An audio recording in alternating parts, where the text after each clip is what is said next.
حبايبي طلاب اولى ثانوي، ازيكم عاملين ايه؟ ويا رب تكونوا بخير، واهلا بيكم في الدرس الثاني في الوحده الثانيه، هي الحياه الاقتصاديه. نفتكر سريعا كده في الفيديوهات اللي فاتت من اول السنه اخدنا ايه؟ خلصنا عندنا الوحده الاولى اللي كانت بتتكلم عندي عن 3 دروس.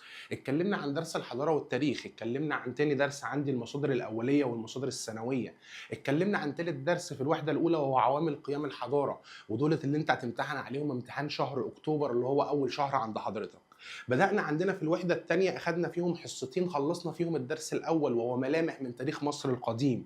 كلمني عن إيه في درس ملامح من تاريخ مصر القديم؟ اتكلمنا عن العصور الفرعونية، واتكلمنا عن الأسرات، وعرفنا العصر العتيق وعرفنا العصر القديم والانتقال الأول. وبعد كده الانتقال الأول أخدنا عصر الدولة الوسطى، كانت دولة قوية. بعد كده عصر الانتقال الثاني كان دولة ضعيفة. بعد كده عصر الدولة الحديثة، وختمنا معانا بعصر أو العصور المتأخرة. بيبدأ مع حضرتك تاني درس في الوحدة التانية بيكلمني عن حاجة اسمها الحياة الاقتصادية في مصر القديمة. لما اجي اكلم حضرتك عن الحياة الاقتصادية في مصر القديمة، الحياة الاقتصادية كانت عبارة عن ايه؟ الاقتصاد بتاعك كان عامل ايه؟ فلما بيجي يبص عندك في مصر يقول لك ان ربنا سبحانه وتعالى عطانا ومن على مصر بثروات غير طبيعية، فده سبب ان هو خلى مصر تسمى بأرض الخيرات. يبقى انا ربنا عطاني مقومات، عطاني عوامل، عطاني حاجات ياما اقتصادية خلاني اطلق على مصر هي أرض الخيرات. طيب ايه المقومات الاقتصاديه اللي بتبقى موجوده عندي جوه الدوله؟ قال لك والله لو هتكلم عن الاقتصاد فانا هكلمك عن 3 حاجات في مصر القديمه في الاقتصاد. اول حاجه هكلمها لك في الحياه الاقتصاديه فانا هتكلم عن الزراعه. يبقى اول حاجه عند حضرتك في الحياه الاقتصاديه هي الزراعه. قال لك رقم 2، يبقى انا محتاج اتكلم بعد الزراعه هتكلم عن الصناعه. يبقى انا اتكلمت عن الزراعه، اتكلمت عن الصناعه. تالت حاجه اقتصاديه موجوده عند حضرتك هي التجاره. يبقى انا هتكلم عن 3 حاجات عند حضرتك. الحياه الاقتصاديه في مصر القديمه عباره عن ايه؟ زراعه، صناعه، تجاره. يبقى تاني الحياه الاقتصاديه في مصر القديمه كام حاجه؟ 3: زراعه، صناعه، تجاره. فبيجي لحضرتك سؤال يقول لك ايه؟ ازدهرت الحياه الاقتصاديه في مصر القديمه. ليه ازدهرت؟ اقول له بسبب اللي انا عندي زراعه، عندي صناعه، عندي تجاره. طيب هو انت ليه عندك زراعه؟ ليه عندك صناعه؟ ليه عندك التجاره؟ فلما يجي يبص كده عند حضرتك يجي يقول لك ايه؟ عندك زراعه؟ قلت له اه. اقول له ما تنساش بسبب اللي انت عندك نهر النيل. يبقى اول حاجه لو قال لك ليه في زراعه في مصر اقول له بسبب وجود نهر النيل. طيب رقم 2، ليه حضرتك عندك الصناعه؟ فبقول له عندي الصناعه لان انا لو افتكر كده في الوحده الاولى كنا عندنا عوامل قيام الحضارات، من ضمنها عند حضرتك في مصر اللي انت عندك الثروه المعدنيه. وقلنا الثروه المعدنيه دي كان قصده بيها معادن وصخور.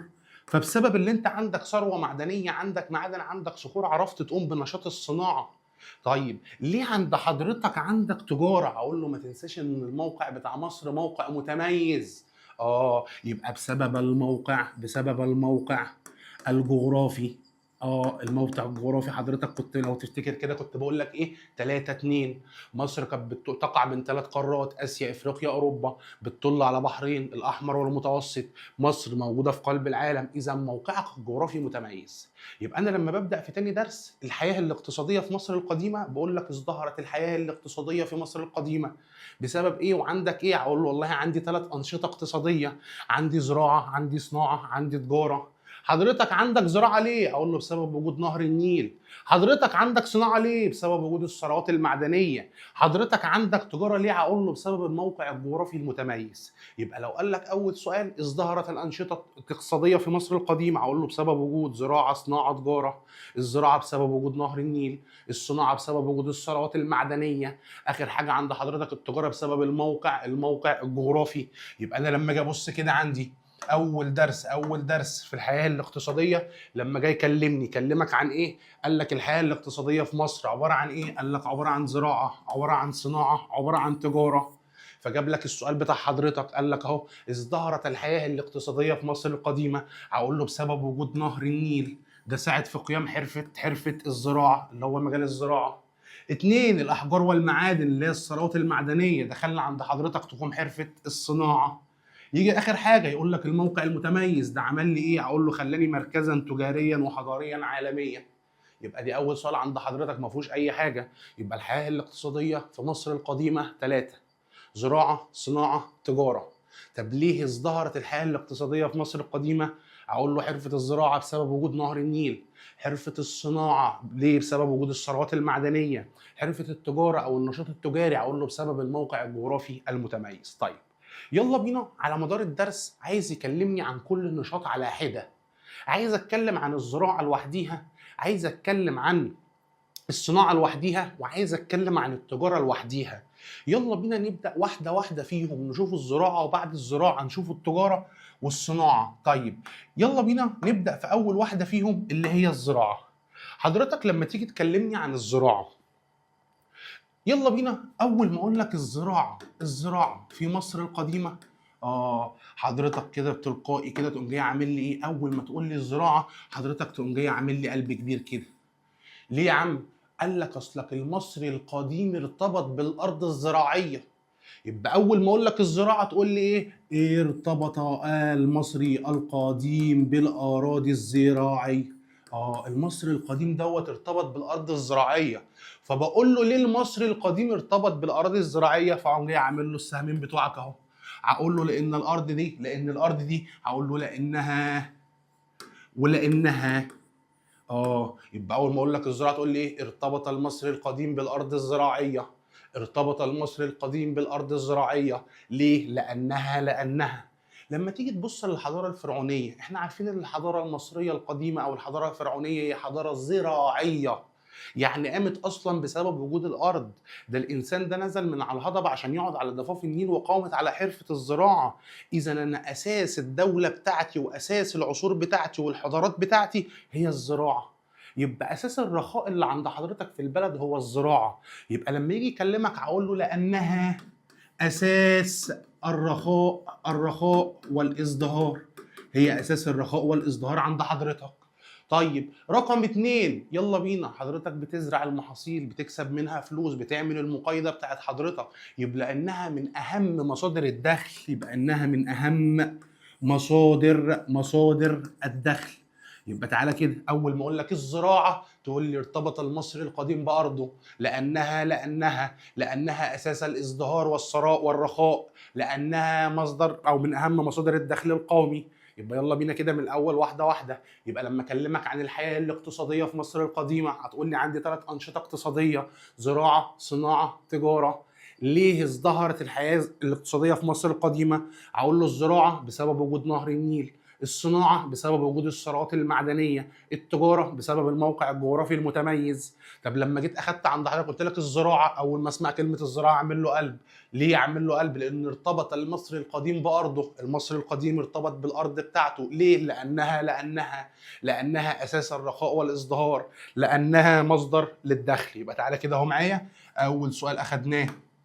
اول سؤال لما اجي ابص عليه في المذكره بتاعتي اهو، قال لك اهو اول ما تتكلم عن الزراعه تقول لي ايه؟ ارتبط المصري القديم بارضه. لما رسمت له القلب.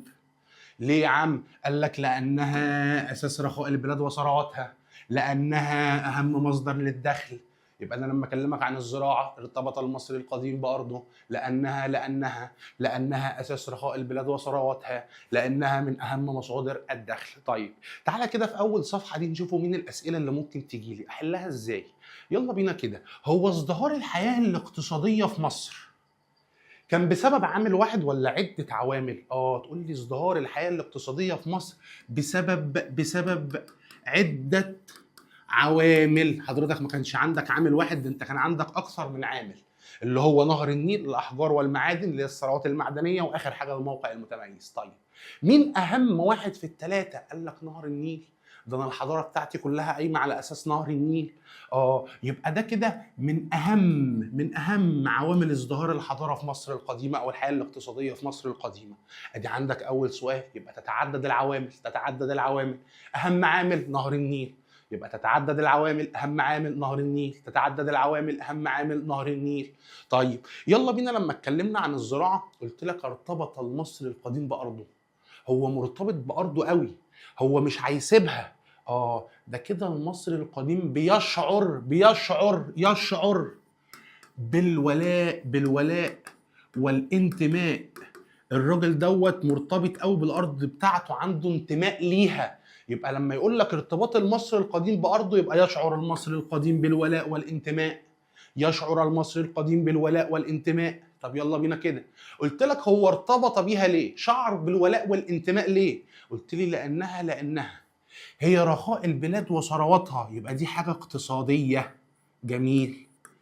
اهم مصدر للدخل، يبقى برضو حاجه اقتصاديه. يبقى لو جه سأل حضرتك ليه المصري القديم ارتبط بأرضه، هقول له لأهداف اقتصادية. ادي اول سؤال عند حضرتك. يبقى كده واحده واحده رص معلوماتك معايا. لما جينا اتكلمنا عن الحياه الاقتصاديه، مصر وهب لنا ثروات اقتصاديه، فاطلق على مصر ارض الخيرات. طب ايه الانشطه الاقتصاديه اللي موجوده عند حضرتك؟ قلنا زراعه، صناعه، تجاره. طب لو قال لك بما تفسر ازدهار الحياه الاقتصاديه في مصر القديمه، اقول له واحد، ازدهار الزراعه بسبب وجود نهر النيل. ازدهار الصناعه بسبب وجود الثروات المعدنيه. ازدهار التجاره بسبب الموقع الجغرافي المتميز. اذا انا عندي كذا عامل، يبقى اسمها تعدد في العوامل. اهم عامل فيهم هو نهر النيل. وانا مغمض ابتديت عندي بالزراعه. اول ما قلت لك الزراعه هعمل له قلب، وقلت له ارتبط المصري القديم بارضه. ارتبط المصري القديم بارضه ليه؟ لانها اساس رخاء البلاد وثرواتها، وانها من اهم مصادر الدخل. يبقى دي اسباب ايه؟ تقول لي اسباب اقتصاديه. طيب انت قلت لي ان المصري ارتبط بارضه، هتكلمني عن ايه تاني في الزراعه؟ قال لك والله عايزين نتكلموا عندي عن كذا حاجه. اول حاجه محتاج اتكلم عليها هي المحاصيل الزراعيه. المحاصيل الزراعيه، عايز اعرف المحاصيل عندك كانت عامله ازاي. رقم 2، عايز اتكلم عن الملكيه الزراعيه. الارض دي كانت بتاعت مين ومين اللي بيتحكم فيها؟ يبقى ملكيه زراعيه. رقم 3، دايما الزراعه مرتبطه تربيه الحيوانات. جميل، فانا عايز اعرف الحيوانات اللي المصري القديم كان بيربيها وكان بيصطاد ولا لا. رقم 4 واخر حاجه، انا عايز اعرف دور الدوله في التنميه الزراعيه. الدوله ساعتها نمت الزراعه ازاي؟ يبقى انا في الزراعه محتاج اتكلم عن 4 حاجات. محتاج اتكلم عن المحاصيل الزراعيه، محتاج اتكلم عن الملكيه الزراعيه، الارض دي كانت بتاعت مين، محتاج اتكلم عن تربيه الحيوانات، واخر حاجه محتاج اتكلم عليها هو دور الدوله في التنميه الزراعيه. يبقى انا كده الزراعه ارتبط المصري القديم بارضه. ليه ارتبط؟ لانها اساس رخاء البلاد وثرواتها، من اهم مصادر الدخل موجوده عند حضرتك. لما اقول لك هتكلمني عن ايه في الزراعه، اقول له 4 حاجات. هتكلم عن الملكيه الزراعيه والمحاصيل الزراعيه، هتكلم عن تربيه الحيوانات، هتكلم عن دور الدوله في الزراعه. طيب يلا بينا نبدا في اول حاجه فيهم. اول حاجه فيهم هي موجوده عند حضرتك اللي هي المحاصيل الزراعيه. لما اجي اتكلم عن المحاصيل الزراعيه عند حضرتك، رقم 1 كده، هي مصر فيها نوع محصول واحد ولا اكتر من نوع؟ فقال لي والله لو هتكلمني عن المحاصيل في مصر فانت عندك اكتر من نوع محاصيل. يبقى لما تتكلم عن المحاصيل الزراعيه، بص هقول له ايه؟ هقول له تتنوع المحاصيل الزراعيه. يبقى تتنوع المحاصيل الزراعيه، ما عندكش محصول واحد، عندك اكتر من محصول. طيب يلا بينا رقم 2، المحاصيل عندك متنوعه. هل المحاصيل اللي عندك في مصر مقضيه المصريين، عامله لهم اكتفاء ذاتي، ولا بيعوزوا يجيبوا من حد تاني اكل؟ قال لك لا والله، المحاصيل اللي موجوده عندي بتعمل لك اكتفاء ذاتي. يبقى المحاصيل اللي عندي عامله لي اكتفاء ذاتي، يبقى انا عندي تنوع في المحاصيل، عندي اكتفاء ذاتي. فواحد يقول لي انت عندك اكتفاء ذاتي ليه؟ بقول لك والله المصريين لما كانوا بيزرعوا بياخدوا الحبوب الغذائيه اللي معتمد عليها في الغذاء ويروحوا يحطوها في مباني، بيحوشوها، بيخزنوها. اذا انت عندك اكتفاء عشان كان عندك تخزين، يبقى انا عندي اكتفاء عشان انا عندي تخزين. حضرتك كانوا بيخزنوا الحبوب الغذائيه فين؟ والله كانوا بيبنوا بيت كده عامل الشكل المخروطي ده. البيت دوت معمول له فتحه من تحت من هنا. ليه؟ عشان لما نعوزوا حاجه ناخدوها، انا بحط فيه الحبوب واخدها. طب هم اصلا بيحطوا فيه ازاي؟ قال لك والله بيطلعوا بسلم من هنا كده، ويطلع من السلم عامل فتحه من فوق. يطلع المصري القديم يدلق المحصول من فوق، لما يعوزه ياخد من الحته الصغيره اللي هنا. الشكل اللي قدامك ده اسمه الصوامع. اذا المصري القديم كان عنده اكتفاء ذاتي من الغذاء. ليه؟ عشان بيعمل عمليه تخزين. بيخزن فين؟ بيخزن في الصوامع، كانت بتاخذ الشكل المخروطي، بيصعد اليها بسلم، بيحط المحصول من فوق وفتحه من اسفل ياخد منها المحصول عند الحاجه. فبيجي عند حضرتك بعد كده لما يجي يكلمني يجي يقول لي ايه؟ هو كان طول السنه بيخزن، يزرع ويخزن يزرع ويخزن؟ فبقول له لا والله، ده لما كانت بتيجي عليه كوارث ما كانش بيخزن. لما كان بيجي عليه فترات جفاف ما كانش بيخزن. ليه؟ ما كانش فيه محصول زياده. يبقى الراجل ده طول السنه كان قاعد بيزرع ويحوش محصول. طب انا عارف اللي عندي كارثه او عندي جفاف ما فيش محصول زياده، خزنه. ادي عندك الزراعه، المحاصيل الزراعيه. يبقى المحاصيل الزراعيه عندي تنوع في المحاصيل الزراعيه. 2، كان عندي اكتفاء ذاتي لان المصري القديم كان بيقوم بتخزين الحبوب الغذائيه. طب الحبوب الغذائيه دي كان بيخزنها فين؟ بيخزنها في الصوامع، بتاخذ الشكل المخروطي، يصعد اليها بسلم، يضع المحصول وياخد منه المحصول عند الحاجه. ما كانش بيخزن امتى؟ ما كانش بيخزن في فترات الكوارث. طيب ايه المحاصيل؟ انت بتقول لي عندك تنوع، ايه المحاصيل اللي عند حضرتك اساسا عشان تقول لي عندك تنوع؟ فبقول لك والله عندي محاصيل ياما. المحاصيل اللي عند حضرتك دي كلها حضرتك ممكن تعلمها كده بايه؟ بعربيه الفول. تخش على عربيه الفول كده عشان تفطر الصبح، تقول له اديني رغيفين. هتاخد الرغيفين وتقول له ايه؟ وطبق سلطه. يبقى انا عايز رغيفين وعايز طبق سلطه. واديني طبق فول. يبقى انا عايز رغيفين، طبق سلطه، طبق فول. وتبص للراجل اللي واقف على العربيه ده، ايه الهدوم اللي انت لابسها دي؟ ايه الملابس دي؟ شكلها مش حلو يا عم. وازازه الزيت اللي في ايدك دي لونها مغير. يبقى انا هكلمه عن الزيت. يبقى انا هخش على عربيه الفول اقول له اديني رغيفين، اديني طبق سلطه، اديني الرغيفين وطبق السلطه، اديني فول، اديني ايه منظر الهدوم اللي انت لابسها دي؟ ايه ازازه الزيت اللي انت ماسكها في ايدك دي؟ بقول لك ايه، مش هاكل من عندك، انا رايح اشرب عصير. بص اقول له ايه؟ يبقى المحاصيل اللي عندي هخش على عربيه الفول اقول له اديني رغيفين، اديني طبق سلطه، اديني طبق فول. وايه الهدوم اللي انت لابسها دي؟ وازازه الزيت دي لونها مغير ليه؟ مش واكل من عندك، انا رايح اشرب عصير. ايه ده؟ هم دول المحاصيل اللي عندك. الرغيفين، العيش ده بيتعمل من حاجه اسمها الحبوب، اللي هي الحبوب الغذائيه اللي المصري ده كان بيشيلها، اللي هم شبه القمح وشبه الشعير. يبقى انا عندي الرغيفين، يبقى ديت الحبوب الغذائيه. اديني طبق سلطه، يبقى حضرتك بتزرع خضروات. الخضروات بتاعت حضرتك اللي بتزرعها اللي هم ايه؟ بصل، توم، خس. حضرتك قلت له اديني طبق فول. الفول دي من حاجه اسمها البقوليات دولت اللي هم فول عدس ترمس. قلت له ايه الهدوم اللي انت لابسها دي؟ الهدوم دي محتاجه نسيج، ففي حاجه اسمها نباتات ذات الياف اللي بعمل منها الخيوط شبه الكتان. يبقى اقول له نباتات ذات الياف اللي انا بعمل منها الهدوم. طيب الزيت، فحضرتك كانوا بيزرعوا نباتات زيتيه.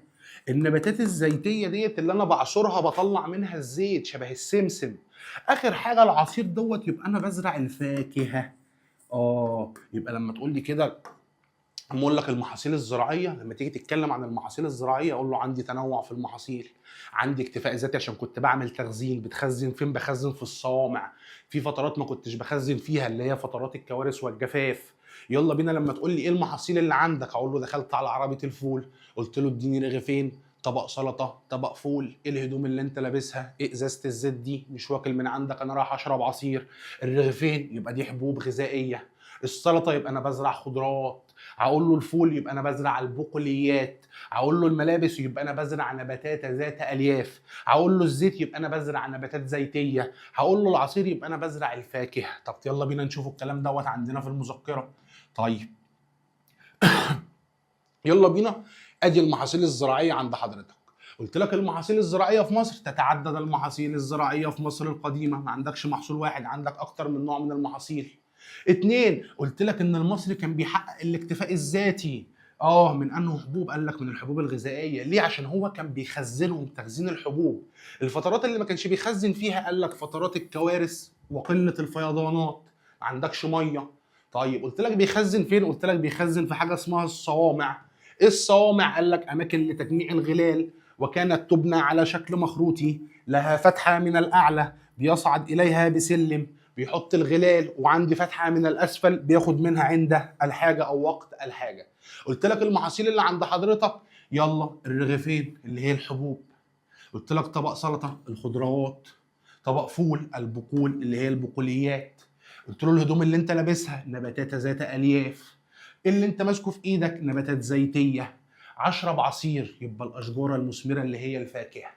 لو قلت لك الحبوب هتقول لي القمح والشعير، القمح والشعير. الخضروات قلنا بصل توم خس، بصل توم خس، بصل توم خس. البقوليات قلت له عدس فول ترمس، عدس فول ترمس. نباتات ذات الياف بعمل منها القماش، قال لك شبه الكتان لصناعه النسيج، الكتان لصناعه النسيج. قلت له عندي الاشجار المثمره اللي هي الفاكهه، قال لك العنب والبلح والتين، عنب بلح تين، عنب بلح تين. اخر حاجه نباتات زيتيه يعني بعصرها بنزل منها زيوت، قال لك شبه السمسم لاستخراج الزيوت. يبقى انا يلا بينا تاني افكرك تاني، لما اكلمك عن الزراعه تقول لي ارتبط المصري القديم بارضه لانها اساس رخاء البلاد وثرواتها، لانها اهم مصادر الدخل، يعني اسباب اقتصاديه. المصري بالنسبه للارض كان بيشعر بالولاء والانتماء. لما كلمتك عن المحاصيل الزراعيه، عندي نوع واحد ولا كذا نوع؟ تنوع في المحاصيل. عندي اكتفاء ذاتي عشان بخزن الحبوب الغذائيه فيما عدا فترات الكوارث وقله الفيضانات، يعني في الجفاف. بتخزنهم فين؟ في الصوامع اللي بتاخذ الشكل المخروطي ذات فتحه من الاعلى بيصعد اليها العامل بسلم وينزل الحبوب، وفي فتحه في الاسفل بيخرج منها عند الحاجه. قلت لك اللي عندي علمتهم لك بعربيه الفول. طيب تعالى كده بص، خلي بالك انت عندك تعدد في المحاصيل. ليه؟ اقعد افتكر الحاجه اللي انا خدتها القديمه كده، لما ارجع لدرس العوامل التي ساهمت في قيام الحضارات، الاقي اللي كان تنوع المحاصيل ده سببه كان تنوع درجات الحراره، المناخ بتاع حضرتك. يبقى السبب في تنوع المحاصيل ديت اقدر اطلع له سؤال من هنا احله له، اقول له بسبب اختلاف درجات الحراره، بسبب اختلاف درجات الحراره اللي هو المناخ بتاع حضرتك متنوع. طيب قلت لك كان بيخزن ايه؟ وخلي بالك من الحته دي، الحبوب اللي هي الحبوب ايه؟ اللي هي الحبوب الغذائيه. معلش، ما انا مش هتبقى الدنيا عندي بايظه واروح اسجل بقى، اروح مثلا احط تين، اروح احط عنب. لا يا عم، انا عايز اشيل حاجه لما انا جوع اعرف اكلها، يبقى انا كنت بحط عندي الحبوب الغذائيه. يبقى انا كده اهو كلمتك ان المصري القديم ارتبط بارضه، وكلمتك عن المحاصيل الزراعيه. يخش بعد كده عندك في الزراعه يكلمك عن حاجه اسمها الملكيه الزراعيه. الملكيه الزراعيه دي يا عم يعني كان بيقول لك ان الارض ديت بتاعت مين؟ مين اللي ليه حق يمسك الارض ديت؟ يبقى انا هنا عايز اتكلم عن الملكيه الزراعيه. طيب يلا بينا نتكلموا عن الملكيه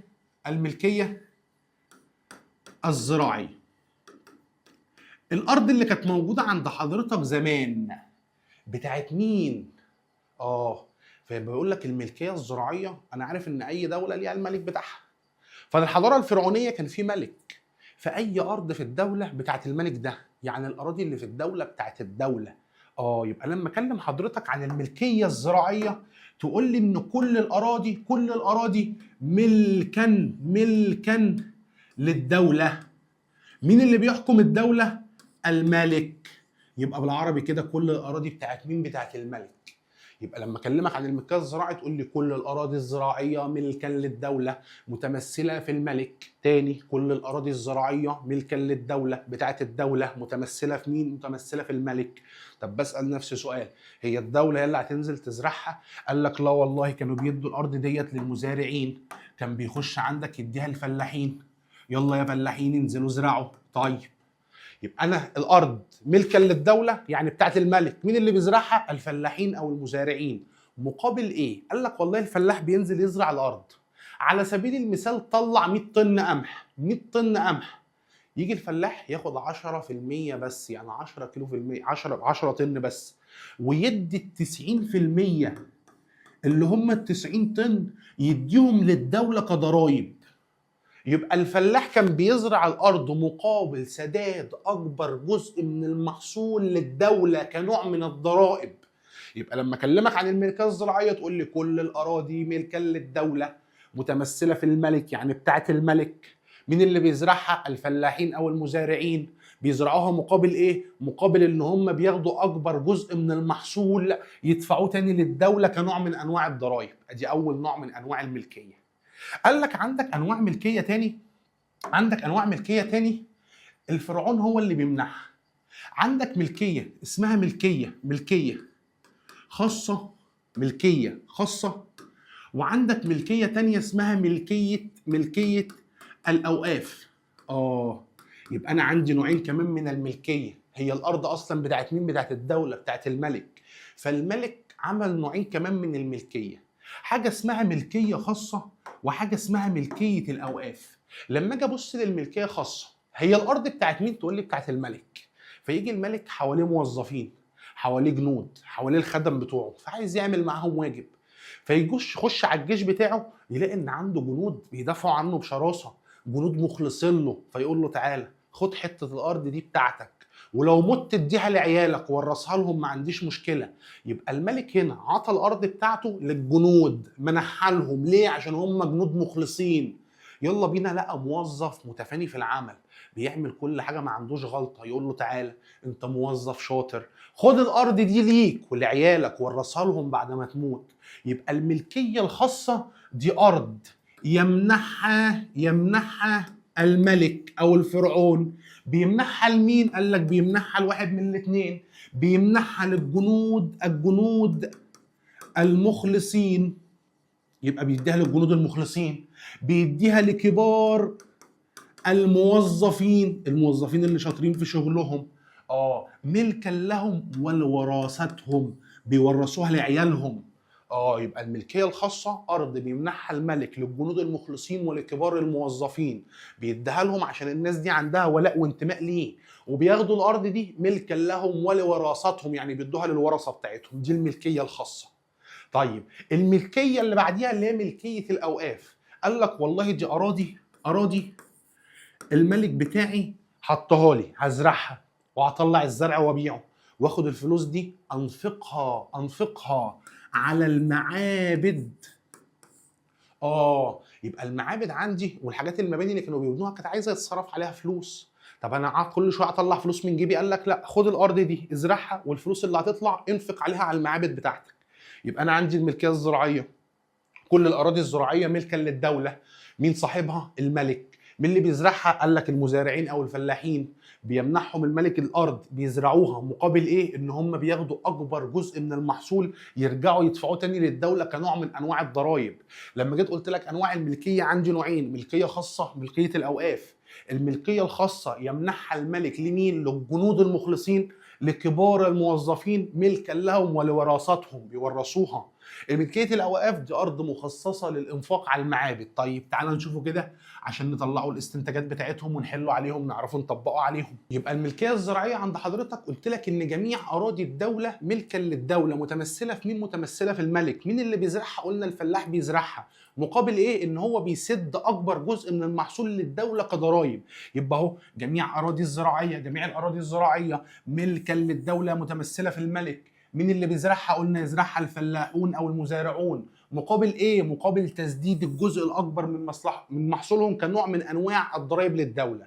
قلت لك الملك عمل نوعين من الملكيه الزراعيه، عمل عند حضرتك الملكيه الخاصه وملكيه الاوقاف. قلنا مين هي الملكيه الخاصه؟ قلنا الارض الذي يمنحها الملك او الفرعون بيمنحها لمين؟ قلنا يمنحها للجنود المخلصين، يمنحها لكبار الموظفين، ملكا لهم ولوراثتهم، يعني بيورثوها لعيالهم. قلنا عندنا اتنين هي ملكية الأوقاف. مين ملكية الأوقاف؟ دي الأرض المخصصة للإنفاق على المعابد والمقابر. طب يلا بينا بس نحلوا الأسئلة بتاعتهم. لما أجي أكلم حضرتك أنا بقول لك كل الأراضي الزراعية بتاعت الدولة، يعني بتاعت الملك، والملك ما بيديش حد غير الجنود المخلصين وكبار الموظفين، والارض اللي فاضله هو مخصصها للمعابد والمقابر. اذا المصري القديم، الطبقه الفقيره، الطبقه المتوسطه، ما كانش عندهم ارض زراعيه. انت عاطي اكبر عدد من المحصول بتاعك والاراضي بتاعتك لناس معينه والباقي ما فيش خالص. اذا انت كده كنت بتوزع الاراضي الزراعيه بعداله ولا غير عداله؟ هتقول لي غير عداله. اذا الملكيه الزراعيه اتسمت بفقر العداله في التوزيع. ما كانش بيوزع الاراضي الزراعيه على حق، يبقى كان عندك فقر في العداله. طب لما تيجي تبص، هي الملكيه الخاصه بيمنحها لمين؟ قال لك بيمنحها للجنود المخلصين. يبقى دي حاجه عسكريه. طب حضرتك هو عطيها للجنود المخلصين ليه؟ عشان الجنود دول عندهم ولاء للملك، يبقى بسبب ولائهم. جميل قوي. وعطاها لكبار الموظفين، حاجه اداريه، يبقى دي شؤون سياسيه. يبقى بيمنحها لشؤون عسكريه، شؤون سياسيه. طب بص دي، الارض بتاعت الاوقاف مخصصه للانفاق على المعابد والمقابر، يبقى دي حاجه دينيه. دينيه. يبقى الاراضي دي اتصرفت عشان كذا حاجه. الملكيه الخاصه لاسباب عسكريه سياسيه، ملكيه الاوقاف يبقى لاسباب دينيه. طب الملكيه الزراعيه عندك فقر، عداله في التوزيع. طب بص خلي بالك من حاجه، كان الملك او الفرعون يمنحها للجنود المخلصين وكبار الموظفين، اللي هم من اكتر الطبقات عندك غنى، اسمهم الطبقه الثانيه، لان كان عندي الطبقه الاولى اللي هم الملوك والامراء، الطبقه اللي تحتيها اللي هم الجنود وكبار الموظفين. يبقى كانت الملكيه الخاصه تمنح للطبقه الثانيه، اللي هم مين؟ الجنود المخلصين وكبار الموظفين. ادي عند حضرتك الملكيه الزراعيه. يبقى انا خدت ايه كده؟ اخدت ان ارتبط المصري القديم بارضه. ليه؟ لانها اساس الرخاء، ولانها من اهم مصادر الدخل. اخدنا عند حضرتك المحاصيل، عندي تنوع في المحاصيل الزراعيه، عندك اكتفاء ذاتي بتخزن في الصوامع. واخدنا الحبوب الغذائيه بتاعتي. اخدنا الملكيه الزراعيه، ان كل الاراضي ملكا للدوله متمثله في الملك. الملك بيمنح لكبار الموظفين والجنود، اسمها ملكيه خاصه. بيخصص جزء من الاراضي عشان يصرف على المقابر والمعابد، دي اسمها ملكيه الاوقاف. طيب يلا بينا بعد كده نتكلموا عن تربيه الحيوانات. لما تيجي تبص عند حضرتك، هل المصري القديم ده كان بيحب يربي الحيوانات ولا لا؟ فقال لك والله المصري القديم دوت اشتهر بحبه لتربيه الحيوانات. يبقى المصري القديم اشتهر بحبه لتربيه الحيوانات، بيحب يربي الحيوانات قوي. يربي اسد، يربي غزاله، يربي طيور، يربي ابقار، يربي جمال، بيربي كل الحيوانات. بس لو جيت اكلمك عن الماشيه اللي هم عند حضرتك اللي احنا عارفينهم الخرفان الماشيه، ما كانش اي حد يربيهم. كان في طائفه معينه اللي هم مين؟ قال لك اللي هم الرعاه المحترفين. هم دول بس اللي كانوا بيربوا الماشيه. يبقى المصري القديم اشتهر بتربيته للحيوانات، بيحب يربي الحيوانات. بس لو هتكلمني عن الماشيه، فدول لازم رعاة محترفين هم اللي يربوهم، عشان دي شغلتهم الرعي. طيب مصر كلها كان فيها رعي، كان فيها حيوانات؟ هقول له بس من اشهر الاماكن وابرزها واكتر منطقه فيها تربيه حيوانات هي منطقه الدلتا. فتقول لي منطقة الدلتا اللي موجودة عندنا ديت في مصر، المنطقة بتاعت الدلتا ديت اشتهرت بتربية الحيوانات. ليه يا عم؟ مليانة حشائش، مليانة مراعي، إذا هي فيها مراعي طبيعية فبتساعد الناس دي اللي هي تربي الحيوانات. يبقى لما اكلمك عن تربيه الحيوانات اقول له اشتهر المصري القديم بحبه لتربيه الحيوانات، كنا مشهورين قوي ان احنا بنربي حيوانات. 2، حاجه اقول لك ان الماشيه اللي كان بيربيها طبقه خاصه من الرعاة المحترفين. اشهر منطقه فيها تربيه حيوانات، تقول لي منطقه الدلتا. ليه؟ عشان هي اشتهرت بالرعي او المراعي، وجود المراعي الطبيعيه. طيب ايه الحيوانات اللي المصري القديم كان بيربيها؟ خدهم من الكبير للصغير.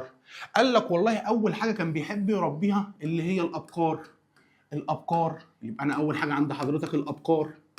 طيب اقل منها في الحجم الخروف اللي احنا عارفينه. يبقى اسمها ايه؟ اسمها الاغنام. جميل. يبقى انا 1 عندي ابقار، 2 عندي اغنام. اللي اصغر من الخروف شويه اللي احنا عارفينها المعزه، اللي هي بتبقى مليانه شعر، نازل منها شعر بالهبل كده، مش شايف منها حاجه، وتلاقي وشها برده نازل منه شعر، يبقى دي اسمها الماعز. يبقى اشهر حيوانات كانوا بيربيها ابقار، اقل منها في الحجم الاغنام، اقل منها كمان الماعز. اخر حاجه قال لك والله كان بيحب يربي الطيور. والطيور دي بتشمل حاجات ياما بقى، بتشمل الفراخ، بتشمل البط، بتشمل الوز، بتشمل الحمام. واخر حاجه كان بيربيها اللي هي النحله. يبقى بيربي الطيور وبيربي النحل. يبقى لما بكلمك على تربيه الحيوانات ان المصري القديم اشتهر بتربيته للحيوانات. بس لو هتكلمني عن الماشيه فاللي بيربيها هم الرعاة المحترفين. ابرز منطقه موجوده في مصر فيها تربيه حيوانات، تقول لي الدلتا. ليه؟ لانها غنيه بالمراعي الطبيعيه. الحيوانات اللي هو كان بيربيها من الكبير للصغير: ابقار، اغنام، ماعز، طيور، نحل. تاني: ابقار، اغنام، ماعز، طيور، نحل. الطيور دي عند حضرتك شبه ايه؟ شبه الفراخ، شبه البط، شبه الوز، شبه الحمام. طيب هو المصري كان بيربي الكلام دوت، اهم واحده فيهم بالنسبه له ايه؟ قال لك والله اللي كانت بتحتل المرتبه الاولى عنده، اهم واحده عنده، هي الابقار.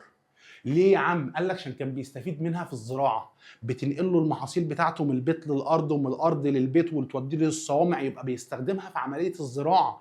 وزمان كانوا بيربطوهم في السقي عشان يسقوا الارض. يبقى اذا اللي بتحتل المرتبه الاولى بالنسبه للمصري القديم في الحيوانات هي الابقار. ليه؟ لاستخدامها في عمليه الزراعه. طيب الباقي بستفاد منهم، باخد منهم الجلد، باخد منهم اللحم، باخد منهم الصوف، وباخد منهم الشعر. اذا لما بكلمك عن تربيه الحيوانات، تربيه الحيوانات اشتهر المصري القديم بحبه لتربيه الحيوانات. قلت لك الماشيه اللي بيربيها الرعاة المحترفين. اشهر منطقه الدلتا. ليه؟ لانها فيها مراعي طبيعيه. الحيوانات اللي بيربيها ابقار، اغنام، ماعز، طيور، واخر حاجه النحل.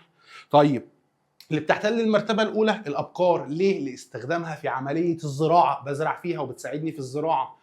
طيب الباقي بستفيد منه في ايه؟ باخد الصوف، باخد الشعر، باخد الجلود، باخد اللحوم بتاعتهم. طيب ده كده بالنسبه لتربيه الحيوانات.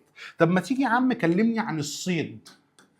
كلمني عن الصيد. قال لك والله الصيد دوت في منه ثلاثه.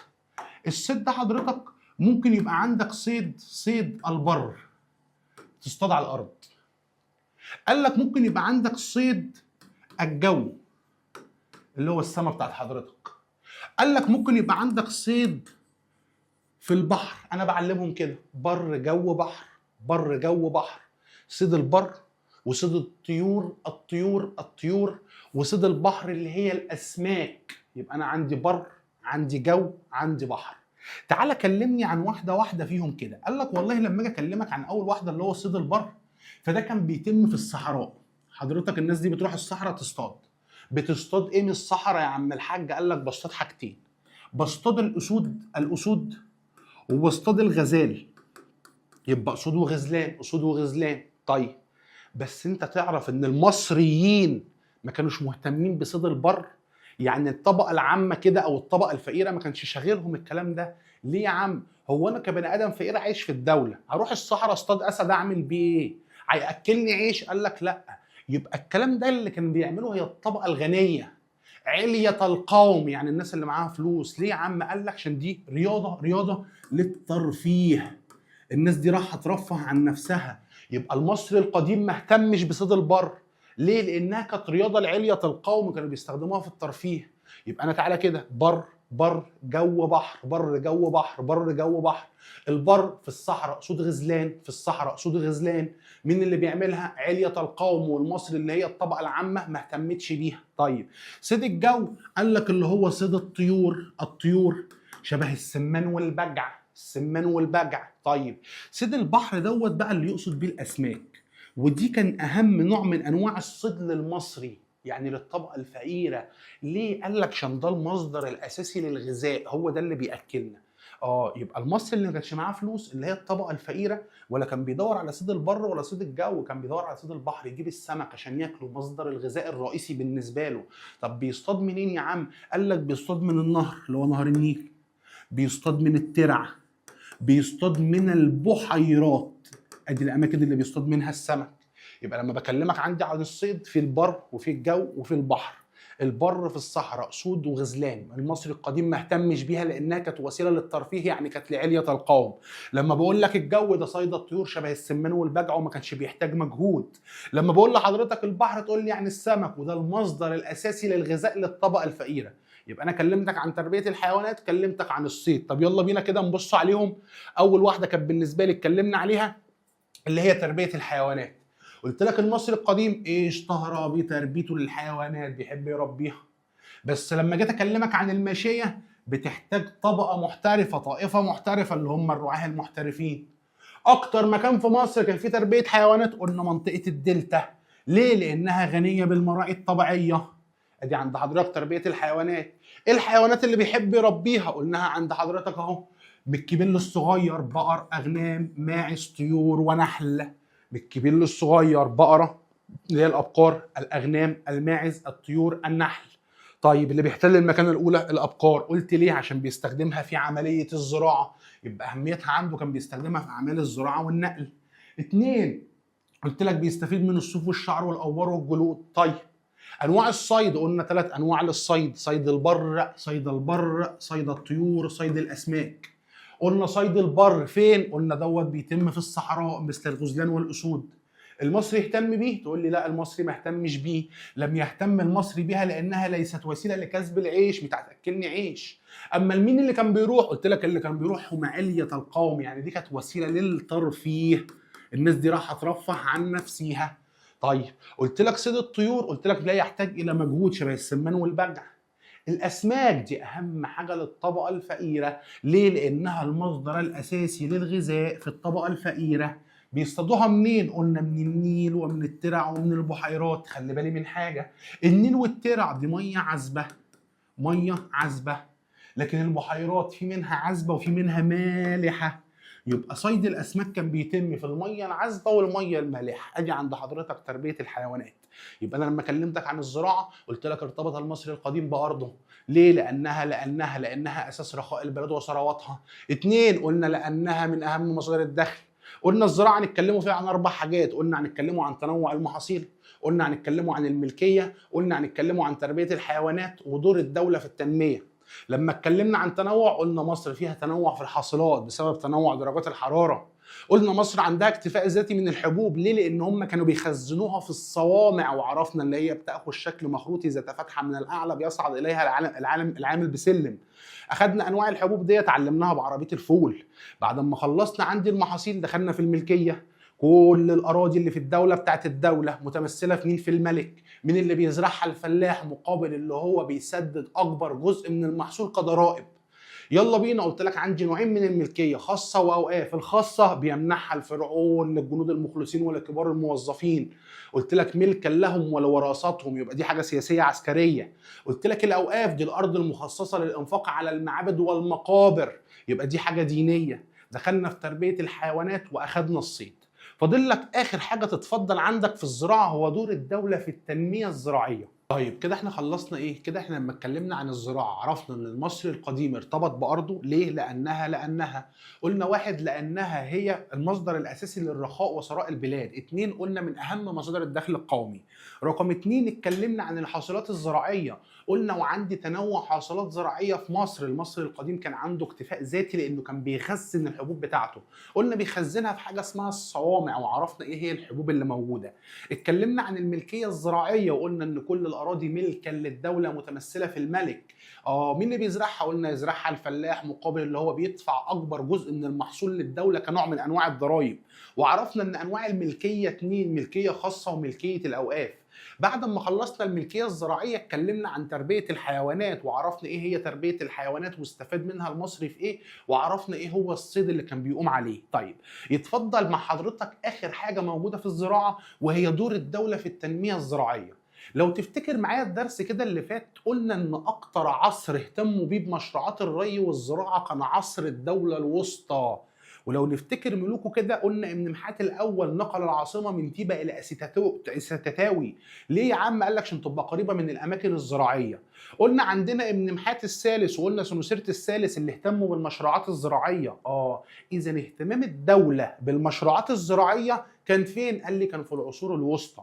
يبقى الحكومه المركزيه بتاعت العصور الوسطى عملت نهضه زراعيه. يبقى لما اكلمك عن دور الدوله اقول له والله الحكومه المركزيه عملت نهضه زراعيه خاصه في عصر الدوله الوسطى. طيب عايز اعرف عملت ايه؟ والله هحفظ 5 كلمات هيسهلوا عليا الكلام كله.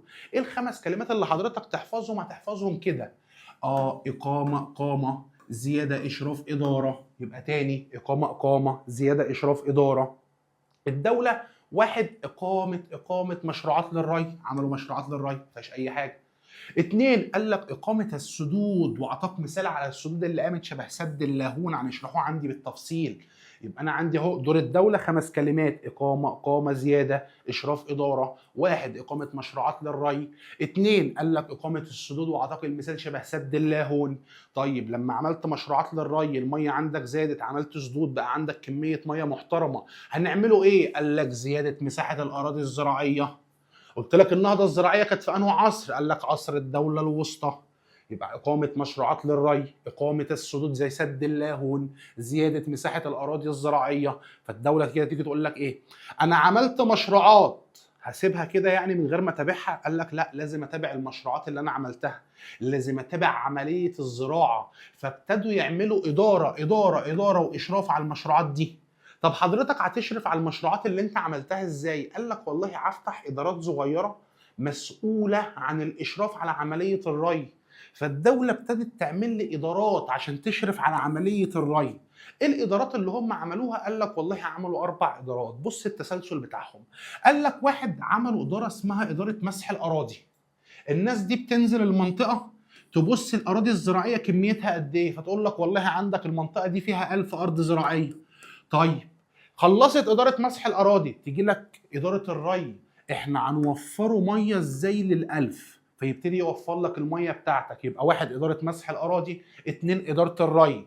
يجي معاك رقم 3 اداره اسمها الاداره المحليه في الاقاليم. دي مسؤوله عن ايه؟ اداره الري وفرت لك كميه ميه لل1000. طيب مين هياخد ايه؟ كل ارض ليها كميه ميه قد ايه؟ يبتدي المحليه للاقليم هي اللي توزع عليهم. يبقى انا عملت مسح الاراضي، عملت اداره ري، عملت الاداره المحليه في الاقاليم. الفلاح اخذ الميه زرع، فابتدي بقى اعمل له اداره الزراعه، اشوف انت رويت ولا ما رويتش. يبقى انا اقول لك الدوله الحكومه المركزيه عملت نهضه زراعيه في العصور الوسطى.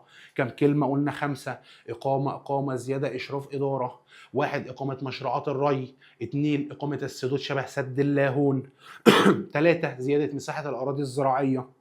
4 عايز اشرف على المشروعات اللي انا عملتها، فعملت ادارات عشان اشرف عليها. الادارات ديت اداره مسح الاراضي، اداره الري، اداره المحليه في الاقليم، واخر حاجه اداره الزراعه. طيب اسالك بقى سؤال: كل اللي الدوله عملته يبقى الدوله بتعرف تدير ولا ما بتعرفش؟ تقول لي لا، بتعرف تدير وبتعرف تحل ازمات وعملت سدود وعملت.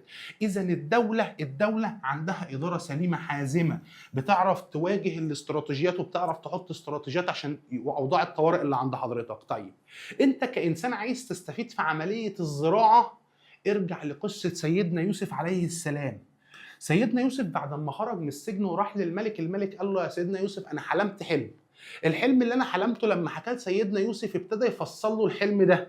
فسيدنا يوسف كان تفسيره للحلم اللي هيجي على مصر 7 سنين فيض في المياه، عندك ميه كتير، و7 سنين فيهم جفاف ما عندكش ولا نقطه ميه. فالملك او الفرعون قال له خلاص انت خليك ماسك وزاره الزراعه، شوف هتدير الازمه دي ازاي. فسيدنا يوسف جه في ال7 سنين اللي فيهم ميه كتير ابتدى يعمل عمليه زراعه، بيزرع ويجي للناس يقول لهم ايه؟ ما تستخدموش، ما تاكلوش، ما تعملوش، خد على قدك وشيل الباقي. فابتدى يخزن المحاصيل، يزرع يدي الناس اللي يقضيهم ويشيل الباقي، يزرع يدي الناس اللي يقضيهم ويشيل الباقي. فلما خلص ال7 سنين اللي فيهم الفيض وجالي ال7 سنين اللي فيهم الجفاف، لقيت عندي مخزون. يبقى انا استفيد من قصه سيدنا يوسف دي في ترشيد الاستهلاك. يبقى انا لو بكلمك عن دور الدوله الحكومه المركزيه عملت نهضه زراعيه في العصور الوسطى. اقامه زياده، اشراف اداره، اقامه مشروعات للري. 2 اقامه السدود شبه سد اللاهون، زياده رقعه الاراضي الزراعيه. قلت عملت ادارات عشان تشرف على الحاجه اللي هي عملتها، فعملت اداره مسح الاراضي، اداره الري، الاداره المحليه في الاقليم، واخر حاجه اداره الزراعه. يبقى الدوله عندها اداره حازمه سليمه وعندها استراتيجيات. طيب انت قلت لي من ضمن المشاريع اللي عملوها بنوا سد اسمه سد اللاهون. مين هو سد اللاهون ده يا عم الحاج؟ قال لك والله من اسمه سد اللاهون عند قرية اللاهون. يبقى سد اللاهون قرية اللاهون فين دي؟ قال لك عند مدخل مدينة الفيوم. يبقى من اسمها سد اللاهون عند قرية اللاهون عند مدخل الفيوم. طيب فبسأل نفسي احنا عملنا السد ده ليه؟ احنا عارفين نهر النيل بيجي في فيضان، فالفيضان ده لما بتيجي كمية المية ضخمة، فلو نزلت على الأراضي الزراعية هتغرقها. والميه اللي غرقتني بعد كده مش هعرف استفاد منها. فانا لما بنيت السد بنيته عشان حاجتين: احمي الاراضي بتاعتي من الغرق، واحوش الميه ديت عشان لما عاوز ازرع اعرف استفيد منها. يبقى لو قال لك بما تفسر انشاء سد اللاهون، انا بنيت سد اللاهون ده ليه؟ هقول له: واحد، لمنع مياه الفيضان من اغراق الاراضي الزراعيه. اتنين، هقول له: لتخزين مياه الفيضان والاستفاده منها عند الحاجه. يبقى سد اللاهون عند قرية اللاهون عند مدخل الفيوم.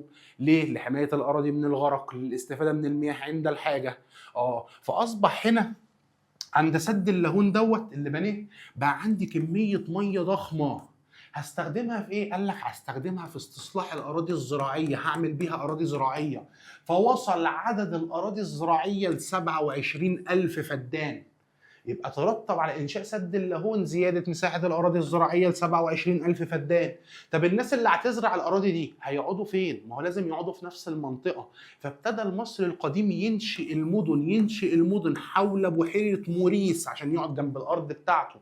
يبقى زادت مساحه الاراضي الزراعيه 27,000 فدان. اتنين، انشا المدن الجديده حول بحيره موريس. طيب خلي بالي بقى من كذا حاجه. انت قلت لي انشاء سد، الناس دي عرفت تعمل سد.